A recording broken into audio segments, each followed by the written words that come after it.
Hey everyone, I just want to do another quick thoughts here. As I watch the results, the big beautiful bill, and what else is going on as we approach July 4th here. It's really disheartening. I wasn't exactly sure like the direction I wanted to go with this talk, but I think ultimately I'm just going to settle on this, and this is not a surprise to many people, but the quote unquote elites of our country have just absolutely failed us.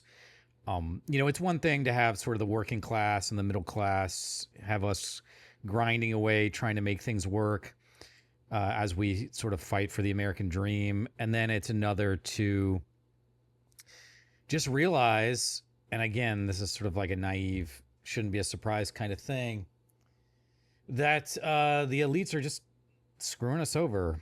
I mean, to be blunt, they're fucking us over.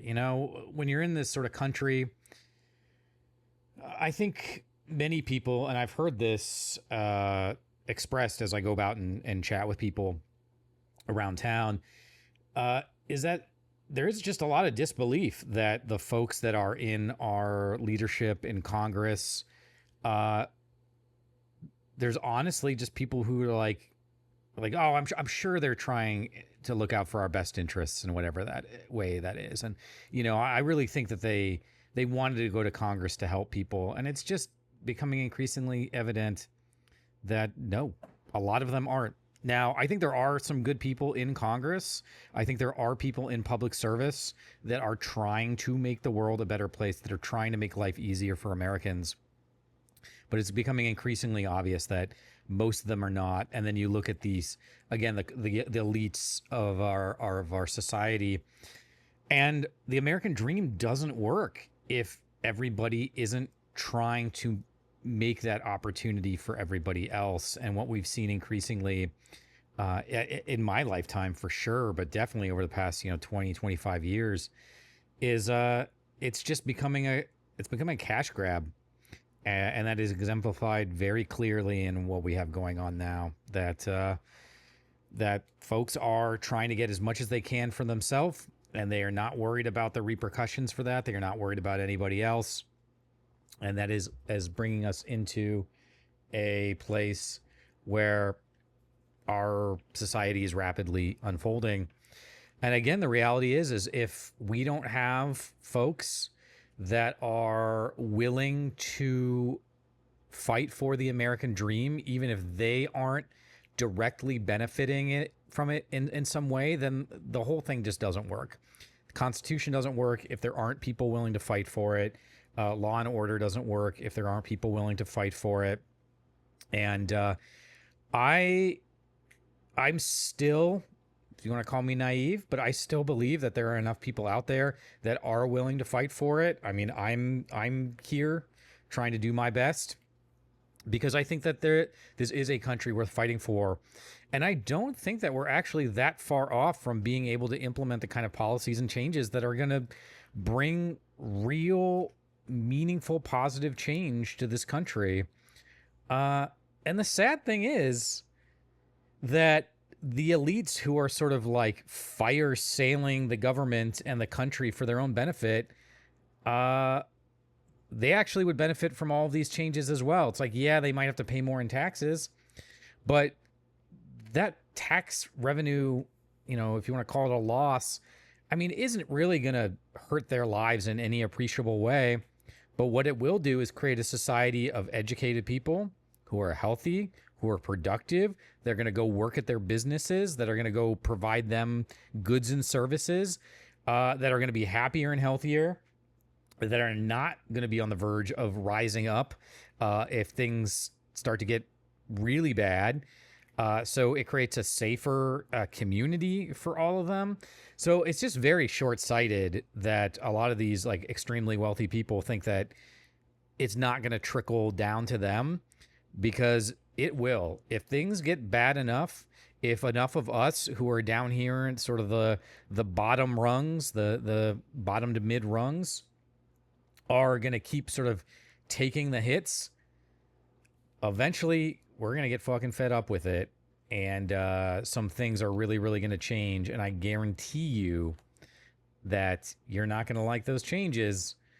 So my recommendation, for whatever it's worth, is that you all at the top, the elites, really need to start stepping up and working with us to just help us out.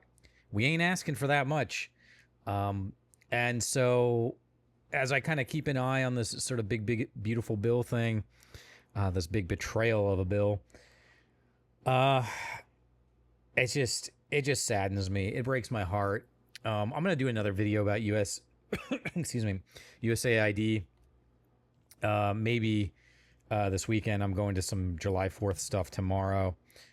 So I don't know if I'll get to it then, but it's really heartbreaking and saddening what we have allowed to happen, us sort of as the voters and citizens, but also what the elites who are supposed to be having our back have not only allowed to happen, but have enabled and in many cases have like directly advocated for.